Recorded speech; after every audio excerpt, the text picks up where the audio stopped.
कर्मचाऱ्यांच्या कमतरतेमुळे इंडिगो विमान कंपनीला देशभरातल्या विविध विमानतळांवरील गेल्या 3 दिवसात 1300हून अधिक विमानाची उड्डाणं रद्द करावी लागली आहेत। तर अनेक विमानांच्या उड्डाणाला विलंब झालेला आहे। प्रामुख्याने मुंबई, दिल्ली, बंगळुरू इथली विमानसेवा विस्कळीत झाली आहे। दरम्यान इंडिगोकडनं विमानसेवा सुरळीत करण्यासाठी युद्धपातळीवर प्रयत्न सुरू असून नियामक संस्था DGCAनं या प्रकाराची चौकशी करण्याचे निर्देश दिले।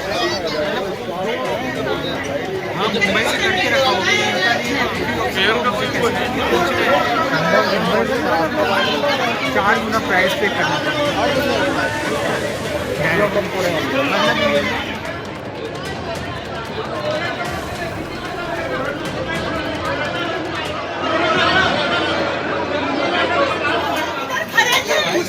तर विमानसेवेमध्ये देशातील सर्वात मोठी कंपनी म्हणून ओळखल्या जाणाऱ्या इंडिगोची सेवा कोलमडली।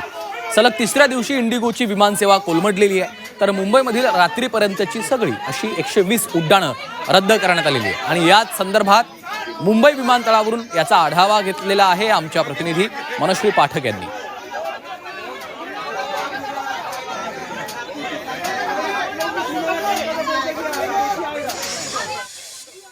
मी सध्या मुंबईच्या इंटरनॅशनल एअरपोर्टवर आहे आणि सध्या मुंबईच्या एअरपोर्टवरती इंडिगो फ्लाईटच्या गोंधळामुळे चांगलाच गोंधळ उडालेला बघायला मिळतोय।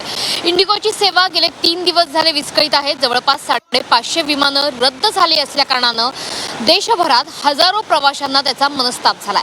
गेल्या 3 दिवसांपासून अपुरं मनुष्यबळ आणि वेळापत्रकात करावं लागणारं समायोजन यामुळे ही विमानसेवा विस्कळीत झाली आहे। देशातील सर्वात मोठी कंपनी विमान कंपनी म्हणून इंडिगोकडे बघितलं जातं। इतकंच नाही तर सगळ्यात प्रॉम्प्ट आणि वेळेवर उड्डाण करणारी कंपनी असा सुद्धा इंडिगोचा लौकिक राहिलेला आहे। मात्र तरी सुद्धा दिल्ली, मुंबई, बंगळुरू आणि इतर अन्य विमानतळांवरनं 300 पेक्षा जास्त देशांतर्गत आणि सोबतच आंतरराष्ट्रीय फ्लाईटची उड्डाणं ही इंडिगोला रद्द करावी लागली आहे। मनुष्यबळाच्या अभावामुळे आणि मनुष्यबळाचं नीटचं नियोजन न जमल्यामुळे ही उड्डाणं रद्द झाली आहेत असं सांगितलं जातंय।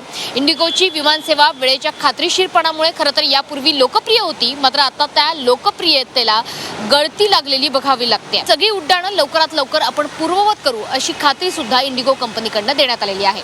कॅमेरामन अशोक सह मनश्री पाठक, झी 24 तास, मुंबई।